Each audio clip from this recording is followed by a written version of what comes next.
X-Files. Okay, I've got some X-Files trading cards here. 6 packs. The X-Files was an American TV series starring David Duchovny and Gillian Anderson. It aired from 1993 until the early 2000s. These were Topps trading cards. I had in my head that they were Merlin. Oh no, they are Merlin ones. Yep. So published by Merlin Publishing. On the back, immediately, please give us more money. Ideal for storage and display. Trading cards binder. Wow, £14.49 in 1997 was quite a lot for a trading card binder. Very nice foil packs. These are from Season 3. 6 super premium trading cards. We got David Duchovny as Fox Mulder and Gillian Anderson as Dana Scully on the front. These, I've got high hopes for these. They should be quite a nice thing.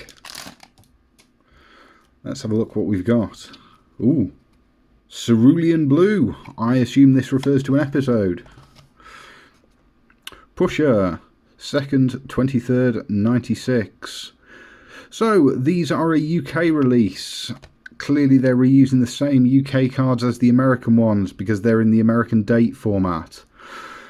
Mulder and Scully track down a killer who uses his telepathic powers to control the minds of his victims, forcing them to kill themselves. Well, that's certainly something. Got Dana Scully here. What's this from? Wet Wired, from October 1996. Investigating a bizarre series of seemingly unrelated murders, Mulder and Scully uncover covert mind control experiments. Yeah, if you like the X-Files, I think these were pretty good. I say that. Let's have a look at this one. This is a blurry mess with somebody's hand in it. What on earth is this? Demonic Madman's Fall. Simon Gates, a twisted religious fanatic with fantastic powers. Okay. This looks like it's from a 1960s TV show. What's this? Prophecy of Death for Mulder. Yeah, so this was a running theme. Either Mulder was prophesied to die or to be abducted by aliens, or in later seasons he disappears for a bit. It's all a bit strange. Boring men in suits with a gun. A miraculous individual. And an alien with a zip on it. Okay. Okay, this one's a little bit strange. This is from an episode, but it looks like it's from a 1940s B-movie horror film. Right, let's get through these other packs.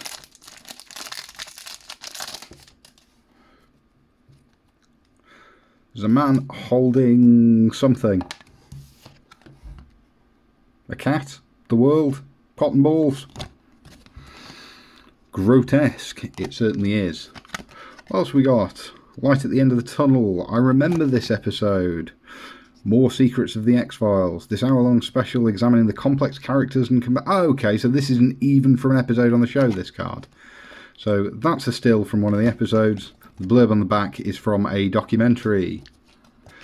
There's Mulder after he's been planted in somebody's garden. Awaken the sleep of reason. Following the narrow escape in New Mexico, Fox Mulder lies near death. Well, somebody should get him to a hospital then.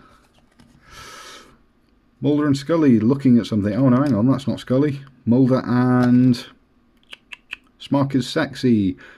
Dr. Bambi Berenbaum, played by Bobby Phillips. Interesting. A card checklist. That's not... You can't count that in the... No. Away. And some art not from the show. Clyde Bruckman's Final Repose. Okay. Pack 3.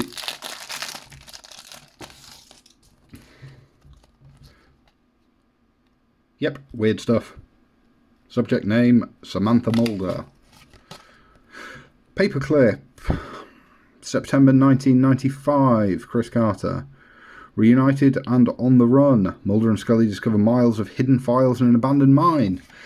Yeah, so the premise behind this was Fox Mulder's sister was abducted as a child and then never came back. So he joins the FBI to spend the rest of his years tracking her down, trying to find out what happened, and he's convinced that he saw it all.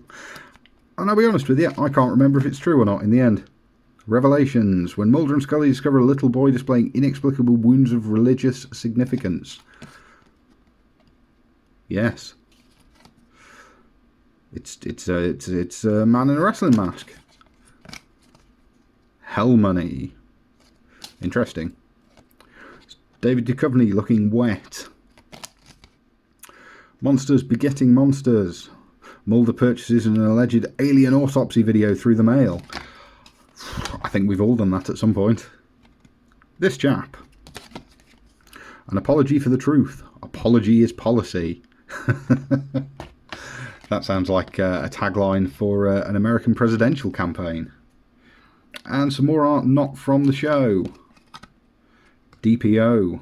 6th 95. Series of bizarre lightning deaths bring Mulder and Scully to a Midwestern town. Okay. I'm not sure how that relates to that. Next back.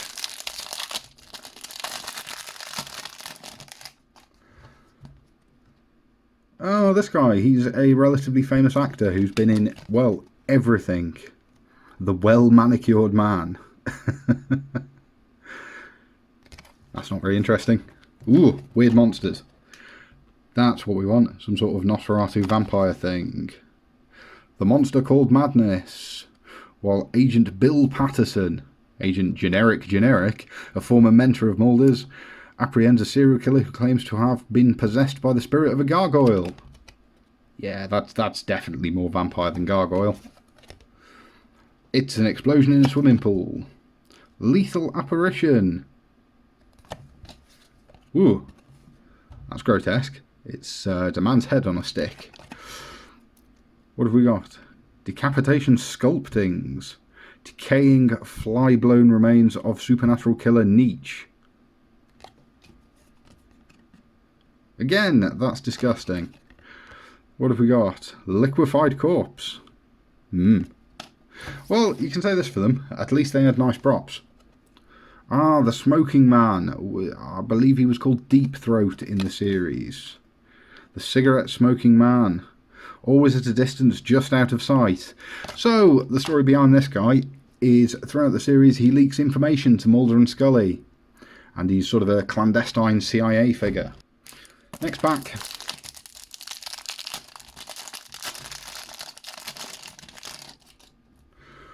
Oh, Skinner. So, the chap who plays Skinner has been on to do many things, including Stargate and Sons of Anarchy. He's an excellent actor whose name has completely escaped me. Assistant Director Walter Skinner assumed a more personally active role in supporting agents Scully and Mulder and the X-Files units. These are some dull-looking men standing around. So I believe these guys are the Nerd Squad. So effectively Mulder goes to them when he needs technical advice, and they go clickety-clack on keyboards and come up with something fantastical. The Lone Gunman. As agents Mulder and Scully and Mulder pursue their investigations of the paranormal, they are sometimes aided by a trio of conspiracy theorists. Frohickey, Langley and Byers. I couldn't tell you which is which. It's somebody's head in a washing machine. Reincarnated for revenge.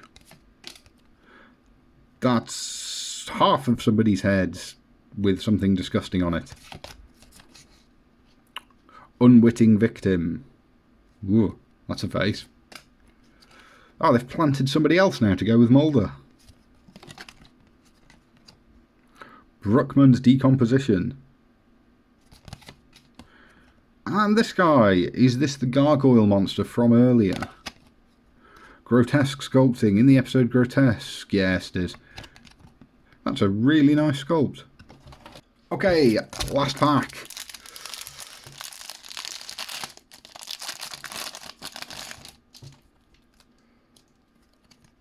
So we've got an FBI agent, X.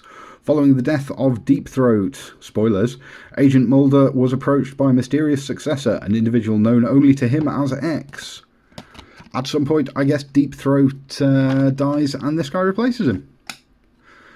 Ooh, this is somebody getting struck by lightning. I guess this goes back to this this lightning episode, does it? Lightning Boy. Connorville, Oklahoma, home of the Astrodorian Lightning Observatory. Bored now. It's not Mark Hamill. Genetically different human. Okay. Here's some aliens dragging people around.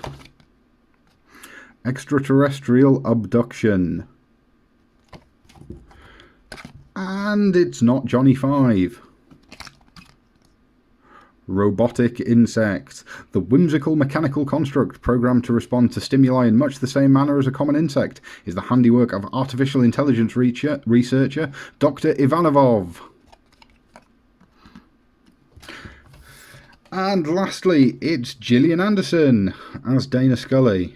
And it's just a nice little portrait headshot of her. Scully, Dana, Catherine. With her partner believed dead, Agent Scully found herself without allies. Okay, so it looks like these are from a specific series of the X-Files. Let's assume it is Season 3.